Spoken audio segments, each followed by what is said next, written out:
যোৱা ৰাতি প্ৰায় 12:30-1 বজাত যিটো ৰেল ট্ৰেকত শিঙিমাৰীত এটা বিস্ফোৰণ হ'ল।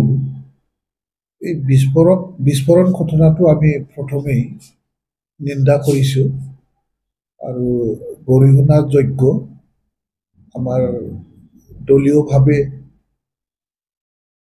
আমি এইটো গৰিহণা দিছোঁ প্ৰথমে। আৰু যিটো বোমা বিস্ফোৰণ ঘটালে এই ঘটোৱা ব্যক্তিসকলক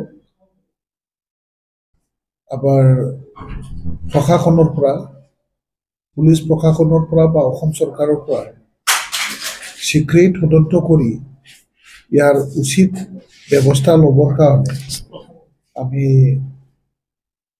দাবী জনাইছোঁ আৰু আশা ৰাখিছোঁ খুব কম সময়ৰ ভিতৰতে ইয়াৰ জড়িত থকা বা কোনে ইয়াৰ লগত জড়িত আছে এইটো চিনাক্ত হ'ব আৰু ইয়াৰ উচিত শাস্তিৰ ব্যৱস্থা নিশ্চয় কৰিব বুলি আমি আশা ৰাখিছোঁ। এইটো BTC বৰ্তমান শান্তিৰ মাজতে এনেকৈ ঘটনা সংঘটিত হৈছে, কি ক'ব আপোনালোকে চৰকাৰত আছে তো কোন গ্ৰুপে এই কাণ্ডটো কৰিলে, ইয়াৰ কোনে দায়িত্ব আছে, এই বিস্ফোৰণৰ লগত কোনে জড়িত আছে এতিয়ালৈ আমি গম নাপাওঁ। কিন্তু যিটো ৰেল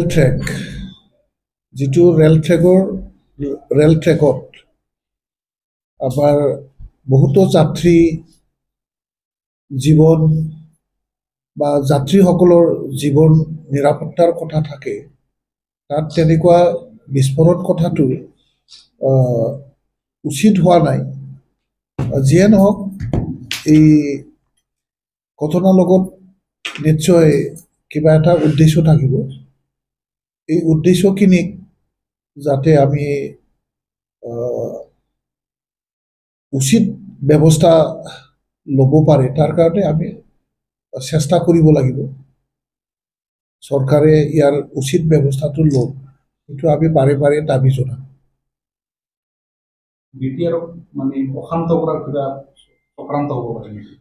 এইটো অকল BTC বুলি নহয়, গোটেই অসমতেই ইয়াৰ অশান্তি সৃষ্টি কৰাৰ এটা পৰিকল্পনা বুলি আমি ভাবোঁ।